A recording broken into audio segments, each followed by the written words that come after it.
Over 9 million people have bought Morgan Housel's book, The Psychology of Money. It didn't become a global phenomenon because it teaches you how to pick the next winning stock or decode complex financial formulas. It became popular because it reveals something far more powerful, a truth that most financial experts overlook. Your financial success is not just about what you know, it's about how you behave. Roughly 80% behavior and only 20% head knowledge. You don't need a PhD in economics to build wealth. You don't need to be a math genius or spend hours analyzing charts. But you do need to understand something much harder: yourself, your fears, your habits, your impulses, your relationship with money.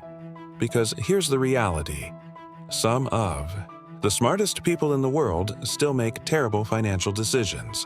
Intelligence alone doesn't protect you. Let me prove it to you. A person who never finished high school can become a millionaire, and at the same time, a Harvard-trained MBA can end up broke. How is that possible? The difference isn't intelligence, it's behavior. This is what Morgan Housel teaches.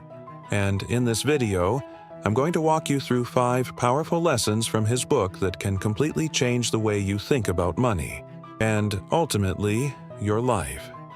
Let's start with Lesson 1. No one is crazy.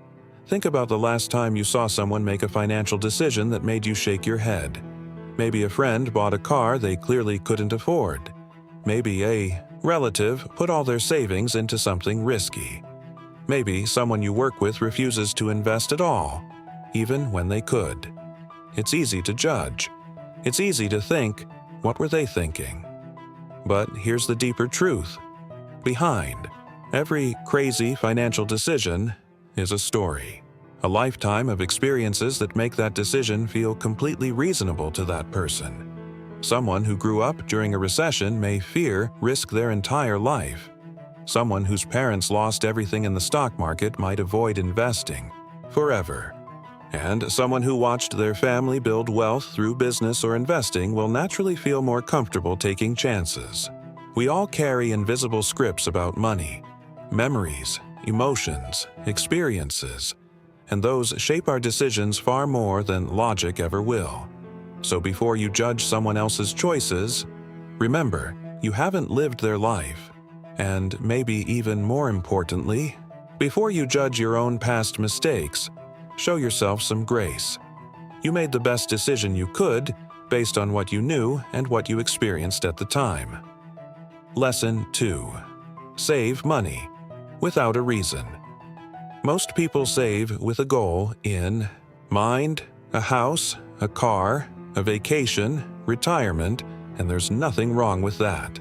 But Housel introduces a powerful idea. The most valuable kind of saving has no specific purpose. Because when you save without a reason, you're not just building money, you're building freedom, you're building flexibility, you're building patience.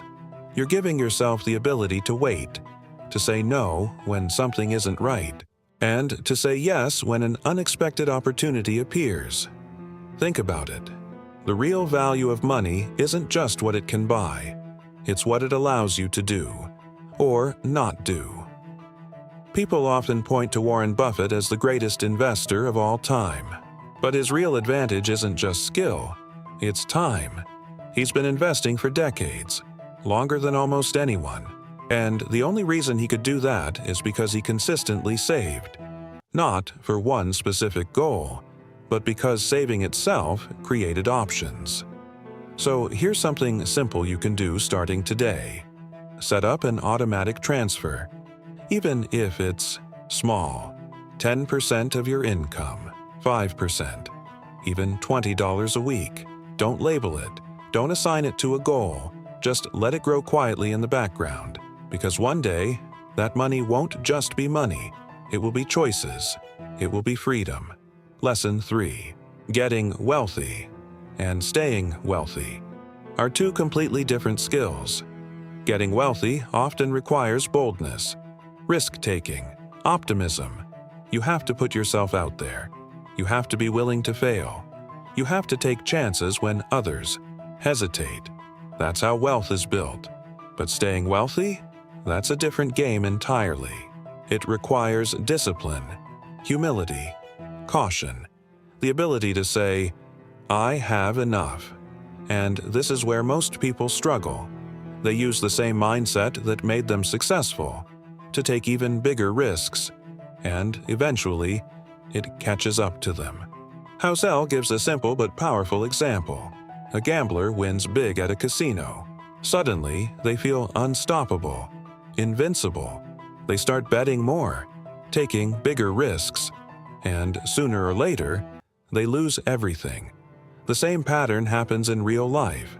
People who experience rapid financial success often believe it was all skill, so they double down.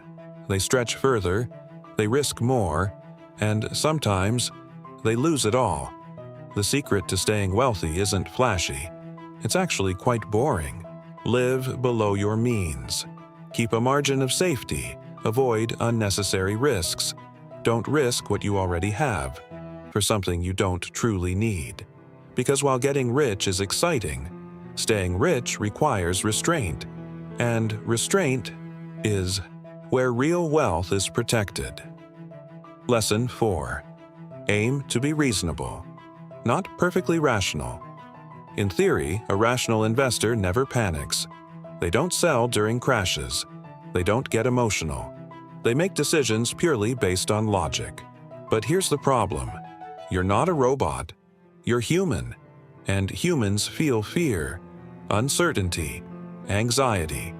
No matter how much knowledge you have, emotions will always play a role.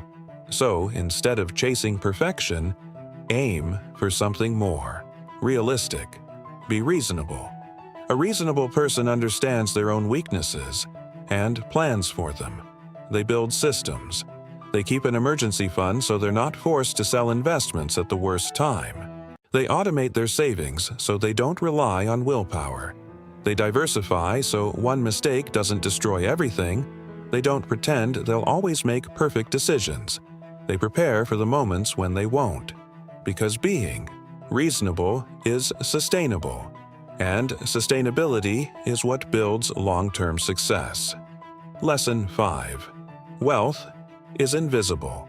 When you see someone driving a luxury car, what do you actually see? You see the car, but you don't see their bank account. You don't see their debt.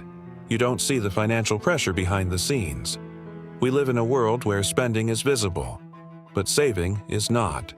And because of that, we often confuse the two. We think people who spend money have money. But in reality, spending money and having money are often opposites. Spending is what you show. Wealth is what you keep. True wealth doesn't look impressive on the outside. It's quiet. It's an emergency fund that no one sees. It's investments growing in the background. It's the ability to walk away from something that no longer serves you. It's freedom. And freedom rarely makes for a flashy Instagram post. Housel puts it simply. The fastest way to have less money is to spend money trying to prove that you have it. The people who build real wealth aren't focused on showing it. They're focused on keeping it, growing it, protecting it. They're patient, they're disciplined, and they don't need validation from others. So let me leave you with this. You don't need to be a financial genius to build wealth. You don't need to predict markets or pick perfect investments. You just need to understand yourself, your habits, your emotions, your behavior. Remember these 5 ideas. No one is crazy. Everyone's decisions make sense based on their life experiences. Save without a reason. Build flexibility, not just goals. Understand the difference between getting wealthy and staying wealthy. Aim to be reasonable, not perfect, and never forget. Real wealth is invisible. It's not what you spend. It's what you keep. These lessons have already changed millions of lives. And if you truly apply them, they can change yours too. If this message resonated with you, share it with someone who needs it, someone who feels stuck, someone who thinks wealth is out of reach. Because it's not about being smarter than everyone else. It's about being a little more aware, a little more disciplined, and a lot more patient. Thank you for watching. Take care of yourself, and take care of your future self.